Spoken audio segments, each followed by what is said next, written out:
আসসালামু আলাইকুম।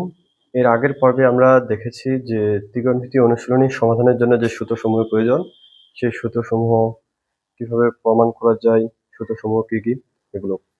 এখন আজকে আমরা দেখব যে অনুশীলনী 9.1 এর 2 নাম্বার, 3 নাম্বার, 4 নাম্বার এভাবে ক্রমান্বয়ে প্রত্যেকটি অঙ্কের সমাধান।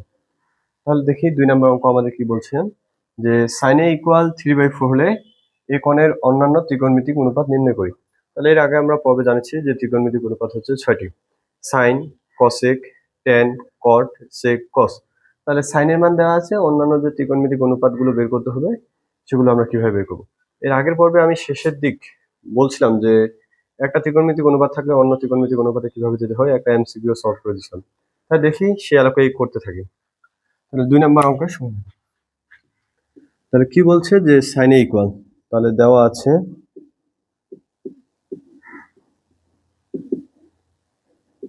সাইন এ ইকুয়াল 3/4। তাহলে সাইনে মানে কি? সাইনে মানে হচ্ছে এই যে এটা যদি এ বি সি ত্রিভুজ হয় তাহলে এ কোণ সূক্ষ্মকোণ। তাহলে সাইনে মানে হচ্ছে লম্ব ভাগ অতিভুজ। তাহলে এটুকুর মান লম্ব, এটুকুর মান অতিভুজ। তাহলে লম্বের মান কত? 3 আর অতিভুজের মান হচ্ছে 4। আর আমরা জানি যে এ কোণ যদি হয়, এ কোণের বিপরীত বাহু কি হবে? লম্ব। তাহলে বিসি হচ্ছে লম্ব, লম্বের মান 3 আর অতিভুজের মান হচ্ছে 4। তাহলে আমাদেরকে অন্যান্য যে ত্রিকোণমিতিক অনুপাত সেগুলো বের করতে হবে। এর আগে আমরা বের করে নিই যে এবি এর মান কত হবে। তাহলে এবিসি সমকোণী ত্রিভুজ হতে পৃথক রাশির উপপাদ্য অনুসারে কি লেখা যাবে? যে অতিভুজ স্কোয়ার সমান লম্ব স্কোয়ার যোগ ভূমি স্কোয়ার। তাহলে এসি এর মান আমাদের দেওয়া আছে 4, তারপরে স্কোয়ার, বিসি এর মান 3, তারপরে স্কোয়ার। আমরা এবি এর মান বের করব। তাহলে 4 এর উপর স্কোয়ার করলে হয় 16, 3 এর উপর স্কোয়ার করলে হয় 9 প্লাস এবি স্কোয়ার। তাহলে 16 বিয়োগ 9 equal AB square. AB square equal লেখা যায় 16 থেকে যদি 9 চলে যায় তাহলে হয় কত? 7। তাহলে এবি ইকুয়াল লেখা যায় √7। তাহলে আমরা জানলাম যে এবি এর মান কত হবে? এবি এর মান √7 হবে।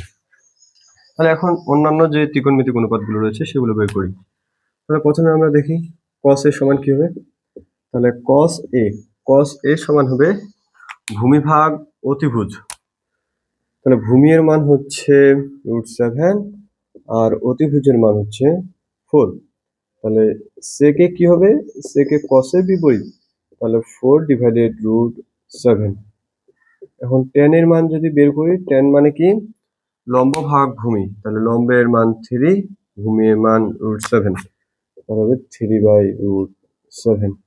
আর tan এর বিপরীতকে cot এ, তাহলে cot এর সমান হবে √7/3। তাহলে সাইনে দেওয়া আছে, তাহলে cosec এ কি হবে? cosec এ হবে 4/3। অর্থাৎ সাইনের বিপরীত হচ্ছে কি? cosec এ, তাহলে cosec এ উল্টে যাবে। tan এর বিপরীত হচ্ছে cot এ, তাহলে tan এ বের করতে পারলে cot এ উল্টে যাবে। আর cos এর বিপরীত হচ্ছে sec এ, যদি cos এ পাই তাহলে sec এ তার বিপরীত হবে। তাহলে কিভাবে করব? যদি যে কোনো একটা ত্রিকোণমিতিক অনুপাতের লম্ব, ভূমি এরকম মান দেওয়া থাকে বা, তাহলে আমরা কি করব? চিত্র এঁকে নেব। চিত্র এঁকে নেওয়ার পর অপর যে বাহুটা রয়েছে সেই বাহুটার মান বের করলাম √7। √7 বের করার পর এখন আমাদের cos মানে আমরা জানি যে ভূমি ভাগ অতিভুজ।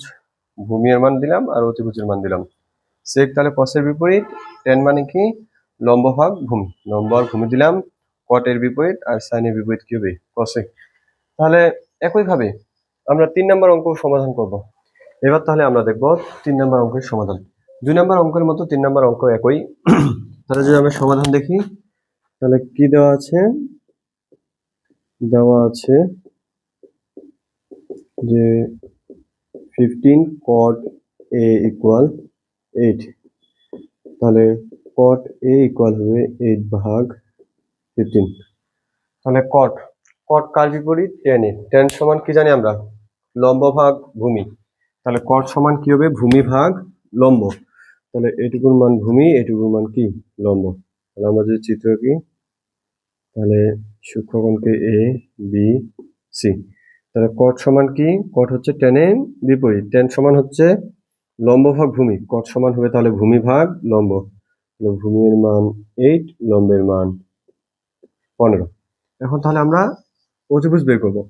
এই জায়গায় যে সূক্ষ্মকোণ দেওয়া থাকবে একে যদি আমরা এখানে ধরি, তাহলে এ কোণের বিপরীত বাহু কি হবে? লম্ব। তাহলে লম্বের মান 15 আর ভূমির মান কত হবে? 8। তাহলে এবার আমরা অতিভুজকে বের করব। তাহলে অতিভুজ স্কোয়ার সমান কি? লম্ব স্কোয়ার যোগ ভূমি স্কোয়ার। তাহলে বিসি স্কোয়ার যোগ এসি স্কোয়ার, লম্ব স্কোয়ার যোগ ভূমি স্কোয়ার, সরি এবি স্কোয়ার। তাহলে এসি স্কোয়ার সমান কি লেখা যাবে? বিসি এর মান 15 স্কোয়ার প্লাস এবি এর মান 8 স্কোয়ার। তাহলে এসি ইকুয়াল হবে রুট 15 উপর স্কোয়ার করলে হয় 225 আর 8 এর উপর স্কোয়ার করলে হয় 64।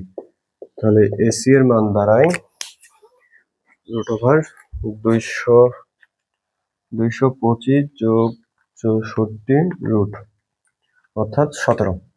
তাহলে আমরা এসি এর মান বের করলাম 17। এখন আমাদের অন্যান্য ত্রিকোণমিতিক অনুপাত সাইন এবং সেক। তাহলে সাইনে মানে কি? লম্ব ভাগ অতিভুজ। লম্বের মান 15, অতিভুজের মান 17। তাহলে লম্ব ভাগ অতিভুজ। এখন আমাদের বের করতে বলছে সেকে কার বিপরীত? কসে। তাহলে কস সমান কি? ভূমি ভাগ অতিভুজ। তাহলে সেক সমান হবে অতিভুজ ভাগ ভূমি। অতিভুজের মান 17, ভূমির মান 8। তাহলে সাইনে এবং সেকের অ্যান্সার এই দুটা। তাহলে এবার আমরা 4 নম্বর অঙ্ক দেখি। আর এগুলো যদি ঠিকমতো বুঝতে চাও তাহলে আমাদের যে প্রথম পর্ব রয়েছে সেই প্রথম পর্বটি দেখতে হবে। তাহলে এর আগের পর্বে আমরা এই সকল বিষয় নিয়ে বিস্তারিত আলোচনা করেছি। তাহলে এবার দেখি 4 নাম্বার অঙ্ক আমাদের কি বলছে যে এবিসি সমকোণী ত্রিভুজের, তাহলে কোণ সি সমকোণ। তাহলে আমরা একটি সমকোণী ত্রিভুজ অঙ্কন করি, নাম দিলাম এ বি সি। এই জায়গায় সি দেওয়ার কারণ হচ্ছে বলেছে যে কোণ সি কি হবে? সমকোণ। এ বি ইকুয়াল 13 সেন্টিমিটার, তাহলে এ বি এর মান 13 সেন্টিমিটার। আর বিসি এর মান বলেছে 12 সেন্টিমিটার। এবং কোণ এ বি সি থিটা হলে, অর্থাৎ এটুকু কোণের মান বলেছে থিটা। তাহলে সাইন থিটা, কস থিটা এবং টেন থিটা এর মান বের করো। তাহলে আমরা আগে এসি এর মান বের করে নিই পৃথক উপপাদ্য দিয়ে। তাহলে কি হবে? অতিভুজ স্কোয়ার সমান লম্ব স্কোয়ার যোগ ভূমি স্কোয়ার। তাহলে অতিভুজের মান কি? 13। এসি এর মান বের করব আর বিসি এর মান 12 স্কোয়ার। তাহলে 13 এর উপর স্কোয়ার করলে হয় 169 AC square, R A B square মান হচ্ছে, অর্থাৎ 12 এর উপর স্কোয়ার করলে কত হচ্ছে? বিসি স্কোয়ার মান 144। তাহলে এসি, তাহলে 169, 144কে যদি এদিক নিয়ে চলে আসি তাহলে কি হবে? Minus AC square. তাহলে 169 থেকে 144 গেলে হয় 25 ইকুয়াল এসি স্কোয়ার। তাহলে এসি ইকুয়াল লেখা যায় রুট ওভার 25, এই যে স্কোয়ারটা এদিক চলে আসলো রুট 25, সামনে সাজায় লিখলাম। তাহলে এসি ইকুয়াল হয় 5। তাহলে এসি এর মান কত বের করলাম? 5। এখন আমরা এর আগের পর্বে দেখেছি যে সূক্ষ্মকোণের বিপরীত বাহু কি হবে? লম্ব। আর সূক্ষ্মকোণ সংলগ্ন এই বাহু কি হবে? ভূমি। আর 90 ডিগ্রি কোণের বিপরীত বাহু হবে অতিভুজ। তাহলে আমরা সাইন থিটা এর মান বের করি। তাহলে সাইন থিটা সমান কি হবে? লম্ব ভাগ অতিভুজ। তাহলে সূক্ষ্মকোণের বিপরীত বাহুর নাম কি? লম্ব। তাহলে এটুকু লম্ব, এটুকু হবে ভূমি, আর এটুকু হবে কি? অতিভুজ। লম্ব, ভূমি, অতিভুজ কার উপর নির্ভর করে? থিটা কোণের উপর নির্ভর করে, সূক্ষ্মকোণের উপর, অর্থাৎ যে অ্যাঙ্গেল দেওয়া থাকবে। তাহলে সাইন থিটা সমান হচ্ছে লম্ব ভাগ অতিভুজ। লম্বের মান 5, অতিভুজের মান 13। আর কার মান বের করতে বলছে আমাদের? Cos theta. তাহলে কস থিটা এর মান কি হবে? ভূমি ভাগ অতিভুজ। ভূমির মান 12, অতিভুজের মান 13।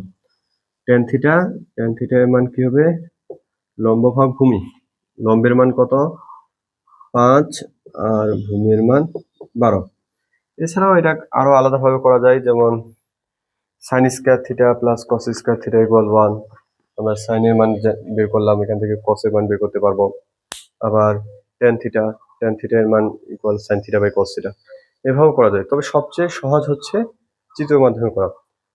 তোমরা যদি দেখো যে কখনো বাহুর মান দেওয়া থাকবে, দৈর্ঘ্য, অতিভুজ, ভূমি, লম্বা, এগুলো মান যদি দেওয়া থাকে, তাহলে সবসময় চেষ্টা করবা যাতে চিত্র দিয়ে করা যায়।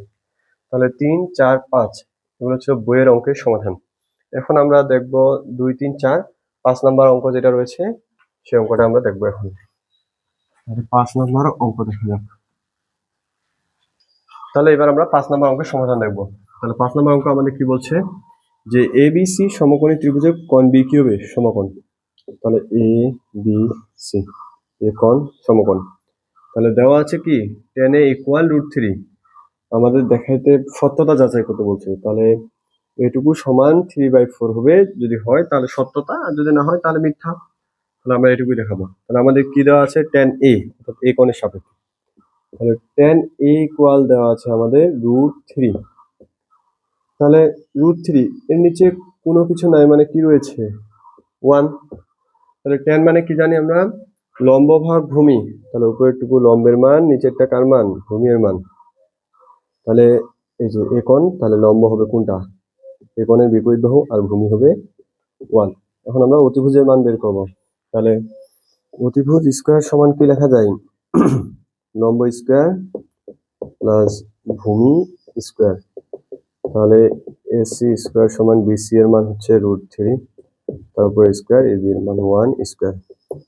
3 এর উপর স্কয়ার করলে 3, তারপর হয় 1, তাহলে 4। এটা কার মান? AC square. তাহলে AC = হয় √4, অর্থাৎ 2। তাহলে AC এর মান 2। তাহলে আমাদের এটুকু সমান 3/4 দেখাতে হবে। তাহলে আমরা দেখি, লিখি বাম পক্ষ √3 sin A into cos A। তাহলে √3 কে রাখলাম sin A। তাহলে sin সমান কি? লম্ব ভাগ অতিভুজ। তাহলে লম্বের মান √3 আর অতিভুজের মান 2। cos সমান কি? ভূমি ভাগ অতিভুজ। তাহলে ভূমি এর মান 1, অতিভুজের মান কি? 2। তাহলে 1/2। তাহলে √3 গুণ করলে হয় 3, 2 আর 2 গুণ করলে হয় 4। তাহলে বাম পক্ষ আর এদিক ডান পক্ষ। তাহলে সত্যতা যাচাই করা হলো। রেখে দিবা যে সত্যতা যাচাই করা হলো। তাহলে এই ধরনের অঙ্ক খুবই সহজ। তাহলে আমরা এই যে 2, 3, 4, 5 অঙ্কের সমাধান দেখলাম। এর পরবর্তী ক্লাসে আমরা দেখব ক্রমান্বয়ে যে 6 থেকে 20 যে প্রমাণ করা অঙ্কগুলো রয়েছে, এগুলো ধারাবাহিক ক্রমে আমরা একের পর এক সমাধান দেব। ততদিন পর্যন্ত ভালো থাকো। ঠিক আছে, আসসালামু আলাইকুম।